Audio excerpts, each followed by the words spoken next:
நிச்சயமாக ஓவியா. சென்னை வியாசார்பாடியில் கணவன் மனைவிக்கு இடையே ஏற்பட்டிருந்த கருத்து வேறுபாடு காரணமாக மனைவியை சமரசம் பேச அழைத்து சென்று கழுத்தை அறுத்து கொன்ற சம்பவம் பெரும் பரபரப்பை ஏற்படுத்தியிருக்கிறது. மனைவியின் கழுத்தை அறுத்து கொன்றுவிட்டு அங்கிருந்து தப்பியோடிய கணவனை போலீசார் தேடி வருகின்றனர். சென்னை வண்ணாரப்பேட்டை இருசப்ப மேஸ்திரி 2வது தெருவை சேர்ந்தவர் சிவா. இவர் வயது 30. இவரது மனைவி வெண்ணிலா.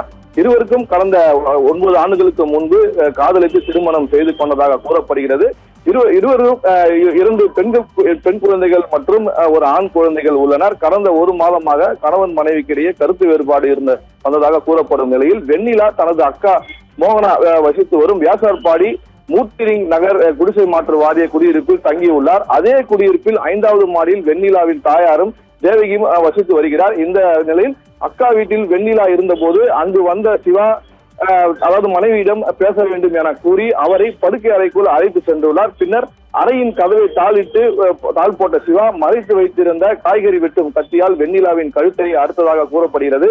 இதையடுத்து அறையை விட்டு வெளியே சிவா அங்கிருந்து தப்பியோடிய நிலையில் சத்தம் கேட்டு குடும்பத்தினர் அறைக்குள் சென்று பார்த்தபோது வெண்ணிலா கழுத்து வெட்டுக்காயங்களுடன் ரத்த வெள்ளத்தில் கிடந்ததை கண்டு அதிர்ச்சி அடைந்தனர். இது குறித்து தகவல் அறிந்த எம்கேவி நகர் காவல் நிலைய போலீசார் சம்பவ இடத்திற்கு விரைந்து வெண்ணிலா உடலை மீட்டு மருத்துவமனைக்கு கொண்டு செல்ல வேண்டும். ஆனால் அவர் சம்பவ இடத்திலேயே உயிரிழந்ததாக கூறப்படும் நிலையில் இது சம்பந்தமாக போலீசார் அந்த உடலை கைப்பற்றி ஸ்டான்லி அரசு மருத்துவமனைக்கு உடற்கூறு ஆய்வுக்காக அனுப்பி வைத்தனர்.